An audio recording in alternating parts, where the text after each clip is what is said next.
Hello friends, welcome to my mini kitchen. আজ আমি আপনাদেরকে চিলি পনির করে দেখাবো। তো ফার্স্টেই আমি ম্যারিনেট করে রেখে দিয়েছিলাম পনিরটাকে। তারপরে আমি এটা কর্নফ্লাওয়ার আর ময়দার ব্যাটারে সামান্য নুন দিয়ে এগুলোকে পকোড়ার মতন করে ভালোভাবে ভেজে নিচ্ছি।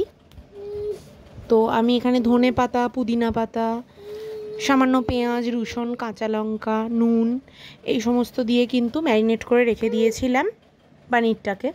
আমার কিন্তু ফ্রাই করা হয়ে গেছে। এরপর আমি কড়াইতে ওই তেলেই দিয়ে দিলাম পেঁয়াজ আর ক্যাপসিকাম, আর একটা পাত্রে আমি রসুন বাটা, আদা বাটা, কাঁচা লঙ্কা বাটা, কালো জিরে, নুন, সামান্য চিনি এইগুলো কিন্তু পেস্ট করে রেখেছিলাম, সামান্য আদাও ছিল।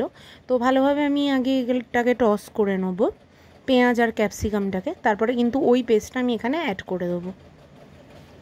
তো আমার টস করা মোটামুটি হয়েই এসেছে, একটু কালারটা চেঞ্জ হয়ে যাবে। তারপরে কিন্তু আমি ওগুলোকে অ্যাড করব, মানে একটু ভালোভাবে ফ্রাই হবে, একটু ক্রাঞ্চিনেসটা থাকবে। এরপরে কিন্তু ওই পেস্টটাকে আমি অ্যাড করে দিলাম। পেস্টটা অ্যাড করার পরে আমি এটাকে মিক্স করে নিয়েছি। তারপরে কিষানে টমেটো সস অ্যাড করে দিলাম একটু বেশি পরিমাণে।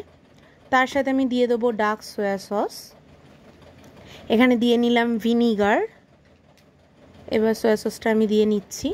তার সাথে আমি খানিকটা গোলমরিচ, লবণ, সামান্য নুন, চিনি, এটা যতটা পরিমাণে আপনার পকোড়াগুলো থাকবে বা আপনার পেঁয়াজ ক্যাপসিকামটা থাকবে সেটা বুঝে দিতে হবে। কর্নফ্লাওয়ারগুলো জলটাও আমি এখানে অ্যাড করে নিলাম। এবার আমি এটাকে ভালোভাবে ফুটিয়ে নেব। আমার নুনটা সামান্য কম হয়েছিল, সেজন্য আমি নুন অ্যাড করে দিলাম আর একটু, আর সামান্য চিনিও দিয়ে নিলাম।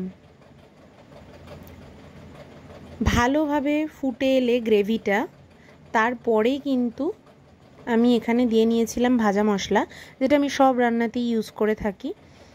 তো সেই ভাজা মশলাটা দিয়েও ভালোভাবে ফুটিয়ে নেব, তারপরে মিক্স করে নেব ভালোভাবে।